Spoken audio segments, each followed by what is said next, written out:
التابعة لجماعة الإخوان المسلمين بكل فخر حتى لا يستطيع أحد أن يتنصل بعد ذلك ويقول لا علاقة لنا بذلك. معنا على الهاتف السيد محافظ الغربية الأستاذ سعيد مصطفى كامل، مهندس سعيد مصطفى كامل. أهلا وسهلا يا فندم. أهلا بيك يا فندم. أهلا بيك. أولا طبعا بنعزي في الضحايا للانفجار وبنطمئن على حالة المصابين. طيب الأول يعني هو النهارده بس أنا عايز أصحح معلومة وردت على بعض المواقع وحضراتكم نشرتوها دلوقتي، وهو مسألة احتجازي داخل المستشفى. هذا الخبر غير صحيح على الإطلاق يا جماعة. اللي حصل إن مجموعة كبيرة من أهالي المصابين وده حقهم كانوا موجودين أمام العناية المركزة. كان فيهم عائلة بالتحديد أحد المصابين اللي حصل له بث في رجليه الاثنين، كان ليهم مطلب ان هم ينقلوه لاحدى المستشفيات التابعه للقوات المسلحه او وزاره الداخليه. هل كان في اعتراض على مستوى الخدمه في المستشفى، مستوى الخدمات الصحيه؟ هقول لحضرتك، هم عندهم احساس ان مش اعتراض على الخدمه بقدر ما هم حاسين ان هناك خدمه افضل. وحصل تجمهر امام باب العنايه المركزه، انا وقفت معاهم وناديت واحد منهم اللي هو اخو المصاب وتفاهمت معاه ونزلت عادي خالص، مش احتجاز بس يعني عشان تبقى الصوره واضحه لحضرتك والراي العام. الناس كانوا محترمين جدا. كل عمليه ان طبعا مشاعرهم متوتره شويه او حاده في بعض الاحيان نتيجه حرصهم على المصاب اللي عندهم، وانا مقدر الكلام ده بشكل كبير قوي.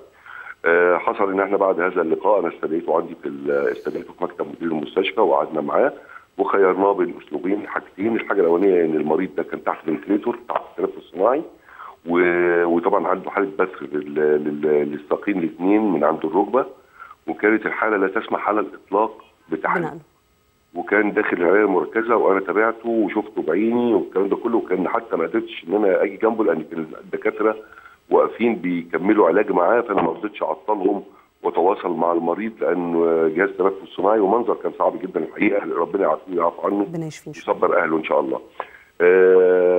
هو الواقع حضرتك بالظبط 16 مصاب، 5 خرجوا الصبح بدري، دول ما فيهمش فيهم شويه نجاحات وخدمات، وفي 5 في القسم الداخلي اتعمل معهم الاجراء اللازم ما بين عمليات سواء كسور او سجاحات او ما شابه ذلك. متوقع ان ال5 دول ان شاء الله يخرجوا بكره الصبح.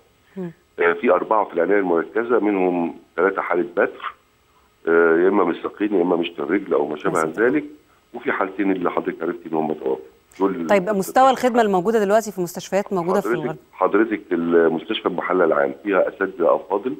المستشفى حضرتك على مدار من وقوع الحادثه لغايه وانا بتواصل مع حضرتك دلوقتي فريق عمل متواصل. الدكاتره من نفسهم انا بحييهم من خلال البرنامج بتاعك، لان الدكاتره بمجرد علمهم بوقوع الحادثه وورود مصابين للمستشفى توجهوا بدون اخطار الى المستشفى لاستقبال الحالات. كم كبير من الاساتذه والدكاتره تعاملوا مع الحالات، بدليل ان انا بقول لحضرتك 5 خرجوا الصبح تم التعامل معاهم، 5 هيخرجوا بكره ان شاء الله وتم التعامل معاهم. ال4 اللي في العنايه المركزه انا مريت عليهم كلهم، تم اجراء اللازم ليهم. في منهم اللي حالته مستقره، عندنا حاله اللي هي الحرجه شويه، هي الحاله اللي انا ذكرتها لحضرتك اللي اهلها كانوا منفعلين شويه، وانا بديهم كل الحق على اللي هو فيه، وده حقهم علينا. طيب يا فندم، بالنسبه بقى للتحقيقات حوالين مرتكبي الحادث، هل في اي النيابه كانت موجوده في المستشفى الصبح واحنا موجودين وبتاخد اقوال المصابين. طب هل في يعني الانفجار حدث امام بنك، فمتوقع ان مثلا تكون في اي كاميرات للرصد؟ احنا غطينا جزء داخل المحله، احنا ما استوفيناش المحله بالنسبه للكاميرات. في جزء كان في كاميرا موجوده عند البنك، ربنا يسهل النيابه تشوفها وتشوف ايه بالاضافه ان الداخليه امبارح او الامن قوات الامن امبارح قبضت على 4 مشتبهين فيهم، جاري التحقيق معهم ان شاء الله. شكرا جزيلا سياده المحافظ المهندس